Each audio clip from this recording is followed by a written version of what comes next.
Bismillahirrahmanirrahim. Halo, Assalamualaikum warahmatullahi wabarakatuh. Hari ini kita akan belajar SBDP.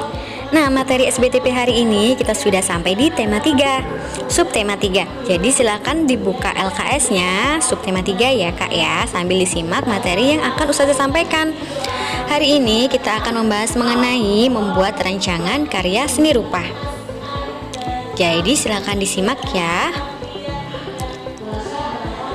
Indonesia sangat kaya akan keberagaman budaya, antara lain terlihat pada keragaman seni rupa daerahnya. Karya seni rupa yang terdapat di Indonesia antara lain seni batik, ukiran, dan anyaman. Nah, karya seni rupa di setiap daerah memiliki ciri khas masing-masing yang dipengaruhi oleh kreativitas seniman yang membuatnya, budaya daerah setempat, ketersediaan alat dan bahan baku, teknik yang dipakai, fungsi benda yang dibuat, serta unsur keindahan. Jadi, setiap daerah memiliki ciri khas masing-masing seni rupanya berdasarkan kreativitas yang membuat, kemudian budaya daerah setempat, kemudian ketersediaan alat dan bahan, teknik yang dipakai, fungsi benda yang dibuat, serta adanya unsur keindahan. Nah, hari ini kita akan membahas berbagai jenis batik yang ada di Indonesia. Yang pertama ada batik Megamendung. Batik Megamendung merupakan kain batik khas daerah Cirebon. Motif batik Megamendung sangat khas dengan bentuk awan besar, berwarna cerah dan mencolok. Beberapa warna umum yang digunakan pada batik Megamendung adalah warna biru, warna merah tua, ungu, dan juga warna hijau tua. Coba perhatikan motif batik Megamendung yang ada di bawahnya. Jadi ini merupakan contoh motif batik Megamendung. Ada beragam warna. Ada berwarna biru, ada berwarna hijau, merah, coklat, dan juga ada berwarna ungu. Itu merupakan warna umum yang digunakan pada batik Megamendung. Yang kedua ada batik Tujuh Rupa Pekalongan. Batik Tujuh Rupa Pekalongan merupakan salah satu daerah pengrajin batik dan pusat batik. Berbagai motif batik yang elegan banyak dihasilkan di kota Pekalongan. Ciri khas batik Pekalongan yaitu didominasi dengan motif tumbuh-tumbuhan dan hewan. Batik Pekalongan akan sangat cantik apabila dikombinasikan dengan pakaian berbahan polos. Coba perhatikan pada gambar. Ini merupakan contoh motif batik Tujuh Rupa Pekalongan. Nah, ini merupakan salah satu batik khas dari kota Pekalongan yang didominasi oleh tumbuh-tumbuhan dan juga hewan. Nah, biasanya batik ini akan lebih cantik jika dikombinasikan dengan pakaian atau kain berbahan polos. Yang ketiga ada batik Parang Rusak.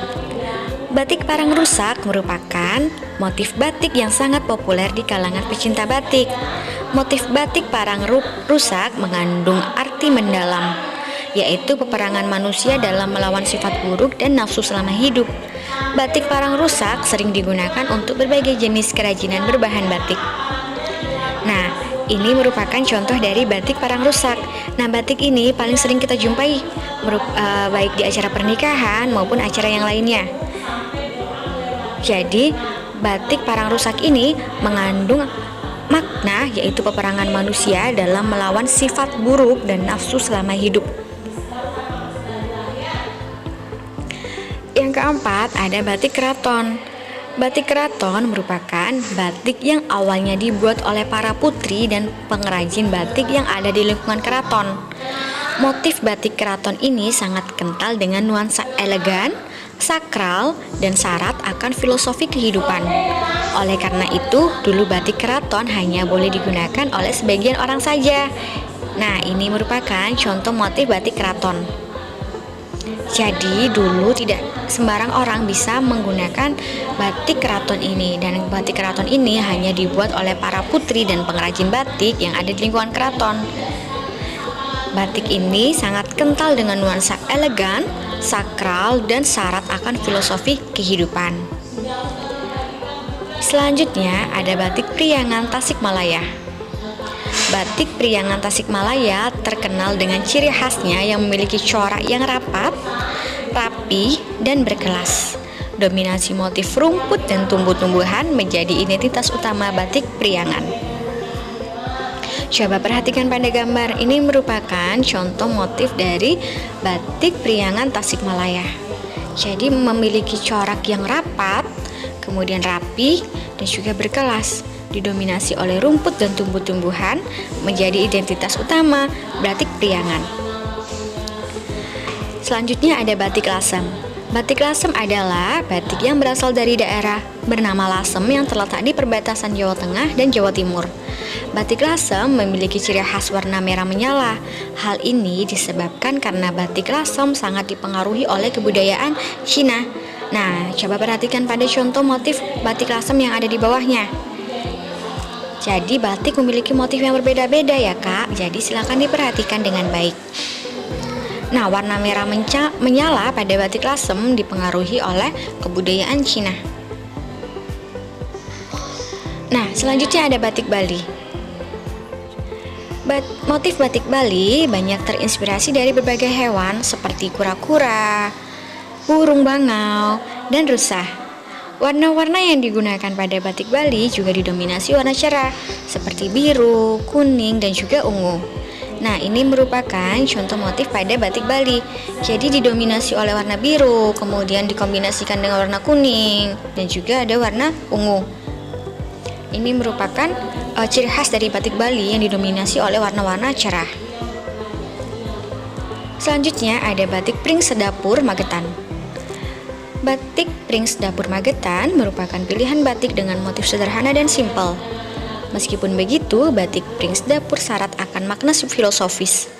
Makna batik ini didominasi oleh gambar-gambar tanaman bambu yang mengandung arti hidup rukun dan juga tentram.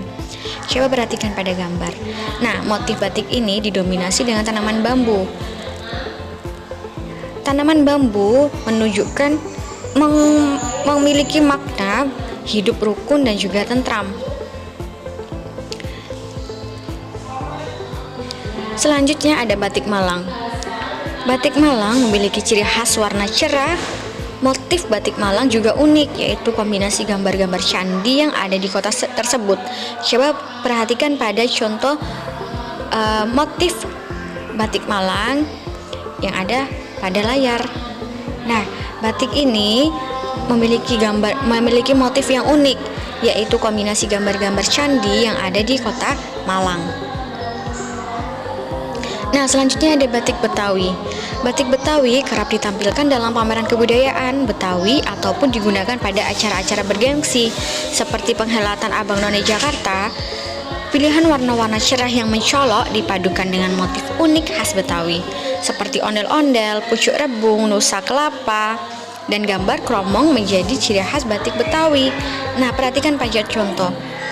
Jadi, batik Betawi ini dikombinasi atau didominasi oleh warna-warna cerah yang mencolok seperti warna kuning. Nah, motifnya pun khas, seperti ada ondel-ondel, kemudian ada pucuk rebung, kemudian terdapat monas dan lain sebagainya yang menandakan bahwasannya batik ini berasal dari Betawi. Nah, sekian materi SBDP pada hari ini. Kita sudah membahas mengenai macam-macam motif batik dan juga nama-nama batik yang ada di Indonesia. Jadi kita harus menghargai kebudayaan Indonesia agar tetap lestari. Oke, sampai jumpa minggu depan. Sekian, wassalamualaikum warahmatullahi wabarakatuh.